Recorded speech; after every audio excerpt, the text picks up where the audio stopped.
जय माँ मंगला गौरी। दोस्तों, आज हम इस वीडियो में जो हम व्रत कर चुके होंगे मंगला गौरी का, उसके पश्चात बुधवार के दिन जब आप विसर्जन करेंगे, जो इसके प्रयुक्त सामग्री है, नवग्रह की स्थापना की है या 16 वस्तु आपने ली हो, वरुण कलश स्थापित किया हो या आपने जिस भी विधि विधान से पूजन किया हो, उनका क्या करना है संपूर्ण विस्तार से जानेंगे। आपके मन में जो कहीं ना कहीं कुछ ना कुछ शंका उठती है, उसका भी समाधान आज इस वीडियो में पूर्ण रूप से हो जाएगा। सबसे पहले होता है विसर्जन का।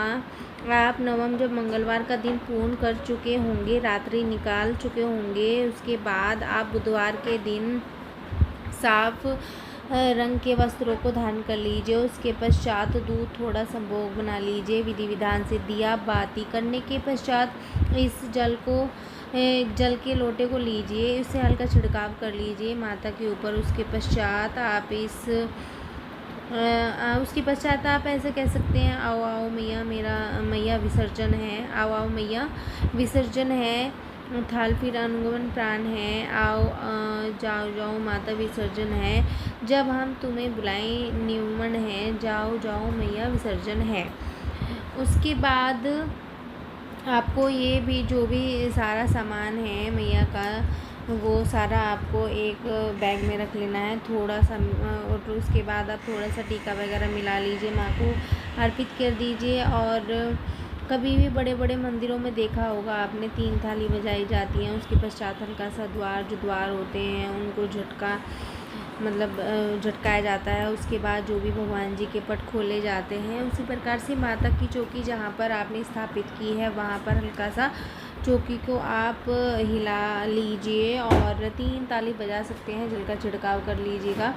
और एक ही बात हो गई। इसके बाद आपने जो जल ले रखा है माता की चौकी में, सबसे पहले वरुण कलश के रूप में स्थापित कर रखा है, उसके सिंगल तरीके से किया गया हो। नारियल विग्रह, आप ज्वेलरी किया हो, जो भी श्रृंगार आपने किया हो, उसे घर में रख दिए, मतलब उसे पॉलीथीन में रख दीजिए। और बचा हुआ जल तुलसी में या किसी गमले में डाल दीजिए। पहले इसको घर में छिड़कें, क्योंकि उससे पॉजिटिव एनर्जी बनी रहती है। और उसके बाद सभी देवताओं में इसका वास होता है। उसके पश्चात जो पत्तियां हैं, फूल हैं, उन्हें एक किसी डिब्बे में या किसी थैली में इकट्ठा कर लीजिए। और जो चावल हैं, जो भगवान को आपने आसन दिया है, दीपक को या स्वर्ण कलश को, जो भी चावल चढ़ाए हैं, उन चींटियों या कबूतरों को डाल दें, या फिर सभी को आप एक जगह एकत्रित करके सारा सामान आप एक किसी भी बैग में रख लीजिए। माता गौरी या गणेश जी महाराज,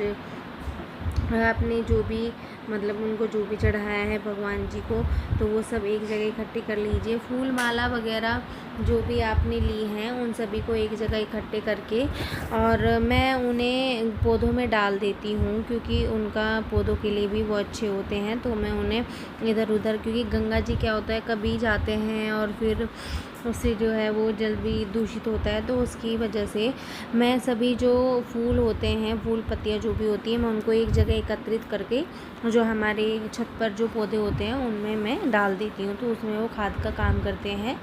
और बाकी जो चावल होते हैं, उन सभी को निकाल के मैं एक पेपर में रख के और इनको फ़ोल्ड करके मैं उसी बैग में रख लेती हूँ, जिसमें हमने सारा अपना श्रृंगार का सामान रखा था। मैंने जो भी माता रानी को बिछवे वगैरह जो भी कुछ चढ़ाया था, वो सभी मैंने एक बैग में रख लिया है, क्योंकि मैं अपने यहाँ के मंदिर में उसको जा कर के दे करके आती हूँ। और जो हलवे का प्रसाद होता है, उसको भी मैं मंदिर में पंडित जी को दे कर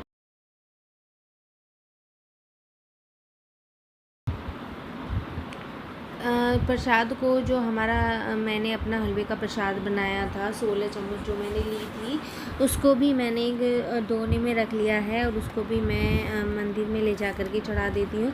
बाकी हमारी चौकी के जो बाकी के मतलब फूल वगैरह होते हैं, उन सभी को हम एक जगह से ऐसे अपने थाल में रख लेंगे, अपनी थाली में रख लेंगे। और यहाँ पर मेरी बेटी भी मेरी हेल्प करा रही है। मैं जब भी पूजा करती हूँ मेरे साथ ही होती है, तो अभी भी वो सुबह के टाइम मेरे साथ ही थी जब मैं माता रानी के पूजा का विसर्जन कर रही थी। तो यहाँ पर मैंने इन सभी को इस वाले थाली में रख लिया है, और इन सभी को ले जा कर के अब मैं अपनी ऊपर छत पर ले कर के चली जाऊँगी। और उसके बाद मैं इन सभी को पौधों में डाल दूँगी। उससे उसका क्या होगा, खाद बन जाएगा।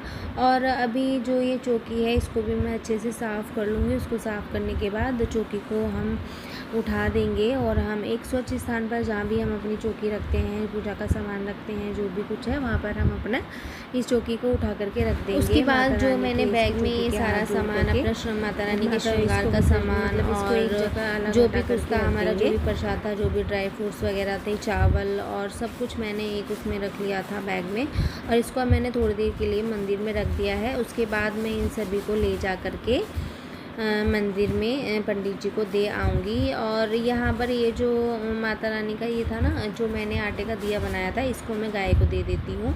मतलब गाय के, हमारे गाय वाले आते हैं भैया, तो मैं उनको दे देती हूँ, गाय को खिला देते हैं। और माता रानी की जो हमने प्रतिमा बनाई थी उसको हम तुलसी क्यारे में रख करके और माता रानी को जल का लोटा चढ़ा देंगे। जो हमारा जल का लोटा था ना, जो हमने स्थापित किया था वहाँ पर, तो वो उस लोटे में जो जल होता है हम घर में छिड़क करके उसके सारे को, मतलब बच्चों को दे देंगे। हम खुद ले लेंगे थोड़ा थोड़ा, पूरे घर में छिड़क देते हैं, क्योंकि वो माता रानी के पूजन का होता है और उससे निगेटिविटी भी जाती है, काफ़ी पॉजिटिविटी उससे घर में आती है। और बाकी का जो होता है जल में, वो माता रानी को चढ़ा देती हूँ और तुलसी के आरे में तुलसी माता को चढ़ा देती हूँ। उसके बाद जैसे हमको जो भी पूजा अपनी करनी होती है रेगुलर, तो ये हमारा पूजा का स्थान है, यहाँ पर हम बैठ के पूजा करते हैं। उसके बाद हमारी जो भी आपको पूजन वगैरह जो भी कुछ करना है उसको हम अच्छे से कर लेते हैं। तो यहाँ पर हमारी माता रानी के विसर्जन की आज की ये कड़ी समाप्त होती है। आपके लिए वीडियो थोड़ी भी हेल्पफुल है, प्लीज़ चैनल को लाइक करें, सब्सक्राइब करें, शेयर करें और जय माँ मंगला गो।